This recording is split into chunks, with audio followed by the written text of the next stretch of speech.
There are many natural disasters that can hit our planet at any time, and in the last few years there have been many that have caused a lot of damage. Join us as we show you 8 recent natural disasters.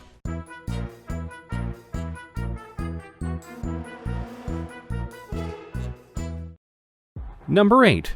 California earthquakes. When it comes to the state of California, the place seems to be a magnet for certain kinds of disasters. But arguably, what they are most famous for in terms of disasters are their earthquakes. In the past, they've had earthquakes that have literally brought whole cities down, and this is due in part to the fact that they are next to a fault line called the San Andreas Fault. However, since the 90s, the state has honestly been blessed with a time of peace on the earthquake front. That is until July 4th, 2019, when a 6.4 earthquake came about in Ridgecrest, California. The earthquake was the most powerful magnitude earthquake the state has seen in 2 decades. The earthquake was so strong that they were feeling rumblings in Nevada as far as Las Vegas. That's a very powerful earthquake. But sadly, that was just the beginning of matters, because the next couple of days and even weeks have been filled with aftershocks, minor quakes caused as a result of a major quake. Some of them even going up to magnitude 5.4. This has caused not only a lot of damage, but a lot of fear in the nearby residents. After all, if over 150 aftershocks can be had in the course of a week, imagine what the next earthquake might be. Thankfully, despite all of this, the damage was nowhere near the size of past earthquakes in the region. But that doesn't mean it won't get there eventually. Number 7. Tropical Storm Barry. One of the blessings we have in this world is our technology, which we have refined to such a degree that we are able to tell certain things are coming before they truly happen. On the eastern coast and southwestern areas of the United States, there are often chances that massive storms will come and eventually be strong enough to be hurricanes. Sure enough, in July, a tropical storm called Barry had that potential, and at one point was even classified as a hurricane, when in fact, by the time it had made landfall, it was only a tropical storm once again. But while we can be thankful another hurricane didn't hit the shores of the US, that doesn't mean you should be happy with a tropical storm. You see, there are storms that have great intensity and are often punctuated by massive rainfall amounts that can flood various areas. Even then, Barry didn't have hurricane-force winds. It went across Louisiana, Mississippi, and Arkansas, among other states, and caused all sorts of water damage there, as well as setting new rainfall areas for those states. The storm itself lasted for many days and only dissipated on July 19th, but by that time it had already done much of the damage that it set out to do. Still, given the context, it could have been worse. Then again, for some states, it was already pretty bad. Number 6. Louisiana floods. At some point in time, you just have to wonder what all Louisiana has to go through before they can catch a break. When Hurricane Katrina hit in 2005, it devastated the state, including their major city in New Orleans, a city which technically is still recovering from what happened to it. And now, because of Hurricane Tropical Storm Barry, they had to deal with another major issue they were all too familiar with: floods. Now, to some, the idea of flooding may not feel that bad, but because New Orleans, among other states, is on the coast, the notion of a flood hits them harder than most. And because of Barry, the flooding came quickly, suddenly, and very rapidly. How so? Well, in the course of about 3 hours, many parts of the state, including New Orleans, had 9 inches of rainfall come down on the streets. That's an incredible amount of water for such a short time period. Plus, the storm didn't just stop there. It kept going. With each new inch of rain, the floodwaters rose, forcing the governor of the state to issue a state of emergency and warn people that everything would be clogged up for a while due to the heavy storms. This is going to be a Louisiana event with coastal flooding and heavy rainfall potentially impacting every part of the state, Governor Edwards tweeted.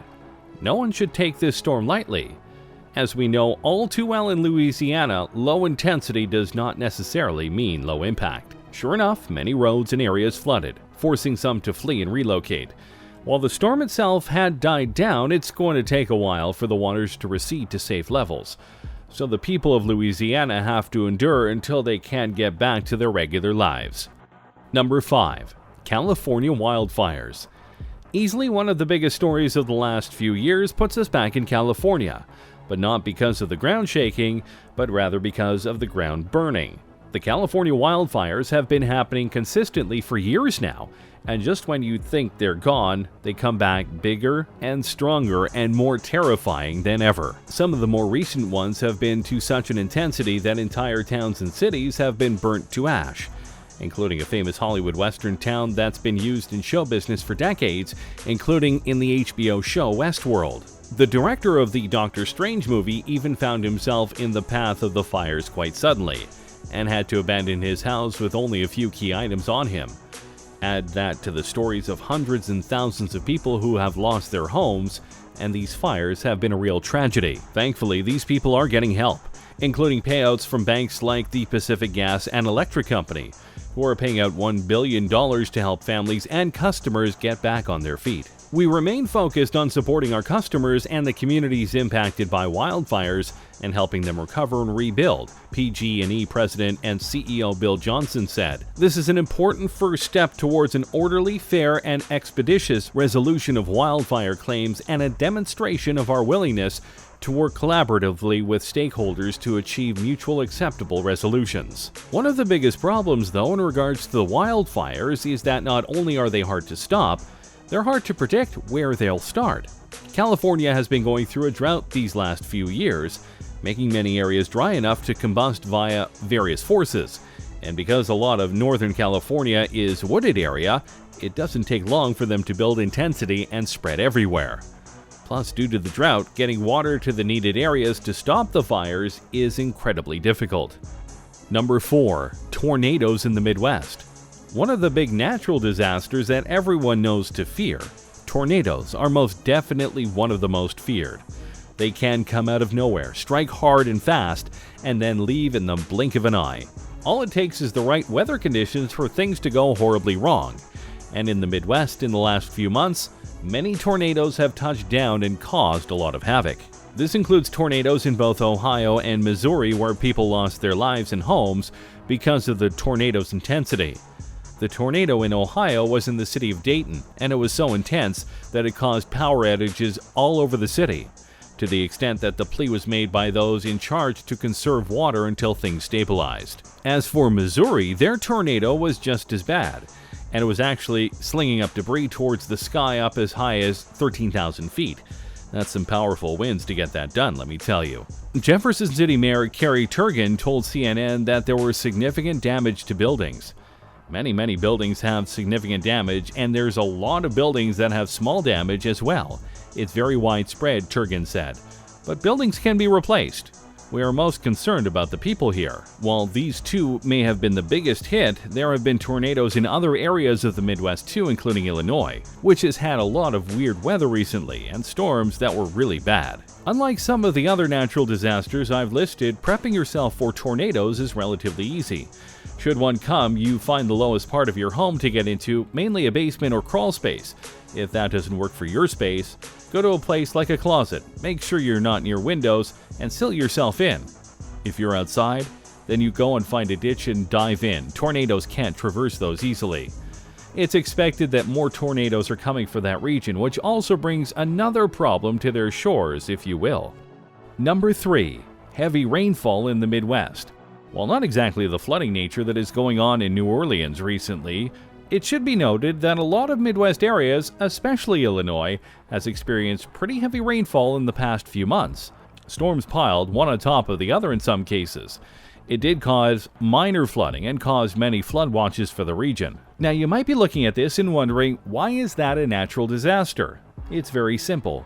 Areas like Illinois are known for their farming areas. They supply a lot of crops to the country, and so when rains come, they get their plants nurtured. However, if they continually power, as they were doing in the early parts of summer, the farmers can't plant their crops, and if that happens, that delays the harvest for the fall, or worse, puts it all at risk. Thankfully, the rains did stop, but it's not exactly better as a heat wave of sorts has been hitting the United States, so now they're hoping for the rainfall to come back again. It's a very tricky cycle, and one that many people are hoping will figure itself out with later on, because the farmers do need the rain, but just not as much rain if that floods their crops and makes it impossible to farm, or not get good crops from their farming. See? And you thought rain couldn't hurt anyone if it doesn't flood. Number 2. Hurricane Harvey. While it may have happened in the latter half of 2017, Hurricane Harvey is an event that is still talked about and feared to this day. This was a massive hurricane that went on from August 17, 2017, all the way to September 2nd of that year. And that was just the storm itself. The fallout from the event went on for much, much longer. Harvey is actually paired with Katrina in terms of costly damage to the United States. The difference, though, is that Katrina hit Louisiana the hardest, while Harvey targeted many parts of Texas, including the city of Houston and other cities along the way. All in all, Hurricane Harvey hit with $125 billion worth of damage over the time of its reign. One of the biggest contributors to that damage was the flooding. The flooding was so intense that entire houses, which are at least 10 feet tall at times, were completely underwater, forcing many to flee and try to get to their roofs or higher ground areas so they could wait to be rescued. All told, the floods inundated hundreds of thousands of homes, which displaced more than 30,000 people and prompted more than 17,000 rescues. Think about that for a second. Think about all the time and effort it would have taken not just to rescue those people, but then help them get their homes back into working order. That's not easy. 106 people lost their lives in Hurricane Harvey, and millions more were affected by the storm in one form or another. One of the few small consolations that we can take from this event is that many people stepped up to both try and help those in need and donate money to help people rebuild. This including many professional athletes like J.J. Watt of the Houston Texans, who raised millions to help the people of Texas. While we haven't had as devastating a hurricane as Harvey since 2017, many fear where the next one might strike if one of that intensity returns. Number 1. What's next? If the weather of the world has taught us anything, it's that you can't predict what the next day or even the next few hours will bring weather-wise. It may be sunny one minute and then it'll be pouring the next. A storm might come in and then it'll be gone in an hour. You never know. There are many systems in place to try and detect various weather patterns, but they aren't always accurate or fully revealing of the intensity and power of these storms.